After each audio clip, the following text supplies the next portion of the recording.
So it'll be little meals all throughout the day. The easy way to do it, if it's hard for you, is to make your 3 meals and your snack ahead of time. And then when it comes time for lunch and dinner, just split them in half. And that makes your the split them in half and just put half of it away. And when it comes time for the next meal, then eat that. And you can understand. And that's just 6 meals, so it doesn't feel like a whole bunch of extra work that you have to go and prepare 6 meals for yourself. That's easy enough way to do it. The third method, basically, is some info out there that if you're prone to diabetes, you eat your 3 meals and your snack so your insulin stays steady. And they say that the 5 to 6 meals keeps your insulin spiking, and it makes you more susceptible to diabetes. I've never had any problems. It's actually helped me because I became hypoglycemic due to having sickle cell anemia. It's actually helped me. I don't have to use insulin, and I don't have to take glucogen type pills and that type of thing, and I'm diabetic. So I kind of disagree. I do use Saigon cinnamon when I'm having something that is rich in carbs, or if I'm going to have something crazy like on my chill day. I take 1/2 teaspoon of Saigon cinnamon and just drop it down my throat and let it work for a few minutes, and then go ahead and eat my food. And that regulates my blood sugar. So who knew, right? If you have a lot of changes to make,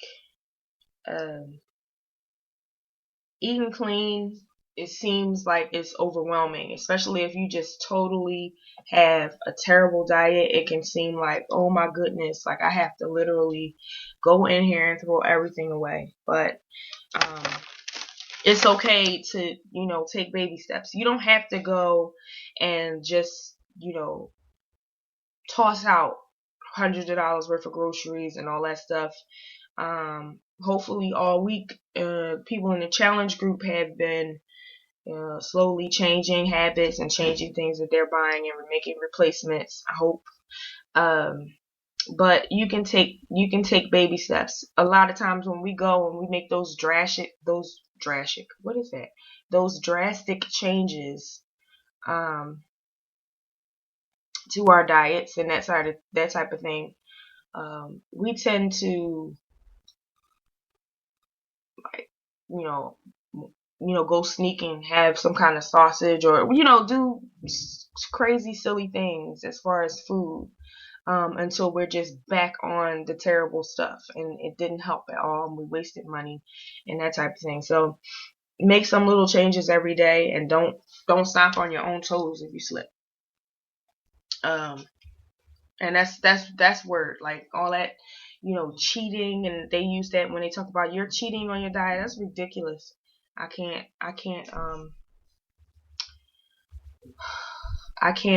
agree with using that term, because it's not cheating. Calm down, keep calm. You're human. It's what you do the majority of the time that counts. Like, seriously. 90% of the time you're eating right, and you go ahead and have, some cake or something like that. You're not perfect. Nobody has a perfect. So, life is short. Do the best that you can. And a caveat for those that are used to processed food, and they try to start these, clean eating and diets and different things like that. A lot of them claim, not they, but a lot of them claim that they can't stand the flavors of natural food. It's nasty, it's flavorless, and that type of thing. Listen here. It's a shame to say this. It doesn't even sound right, but in these days and times, with the crap people eat, whole foods are an acquired taste nowadays. It used to be you had to acquire a taste for some of the junk that people eat. So it's an acquired taste, and if you really serious about clean eating, you gotta suck it up. Because over time, your taste buds will change. I promise you that. Things will taste so different. You can't understand how amazing spinach is to me.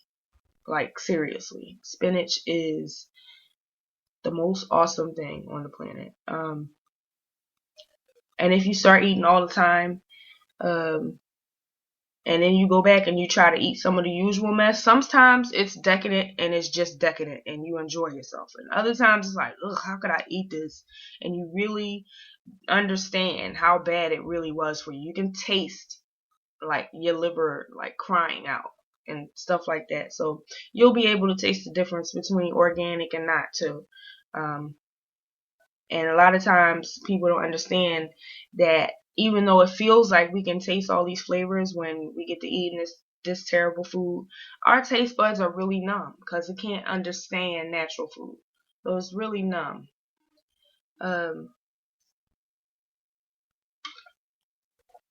So where do you start with clean eating though? Some people that are listening, are interested in the subject, but pretty much know a lot of the stuff, and that's fine.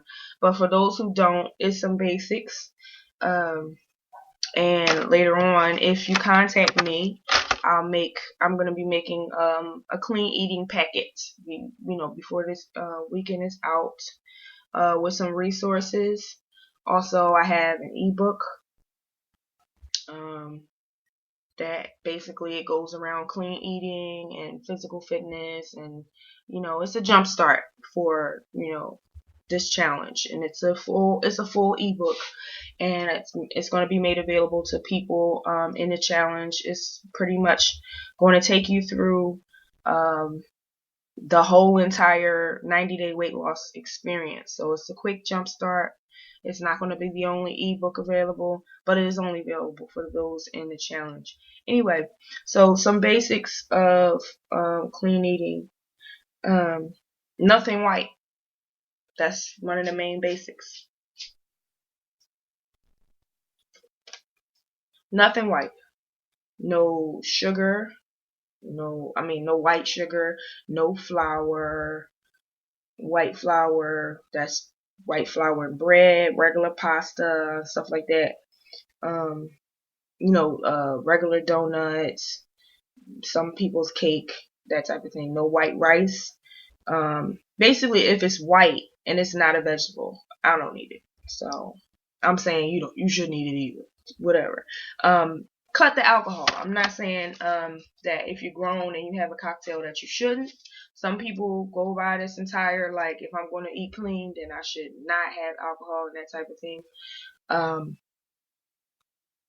I'm saying cut the alcohol, but me personally, when I'm chilling out, I love my little bare feet wine, and I like sweet Moscato, and I don't sit around and drink like a lush every night, but some nights if I just want to chill and just read and that type of thing, have me a little glass of wine, whatever. So perfect, not me.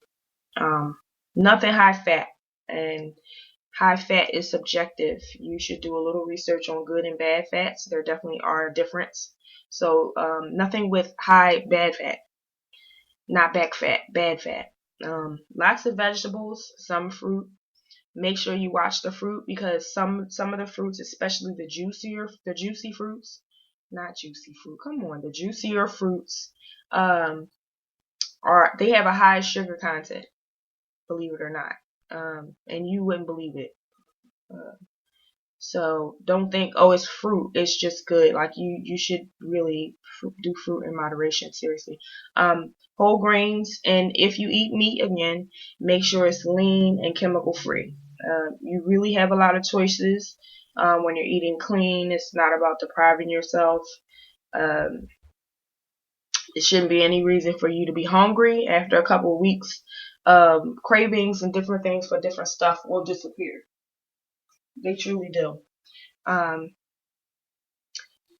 When you're eating clean and you're changing over, you're doing a transition from a poor diet to eating clean, treat yourself every now and then.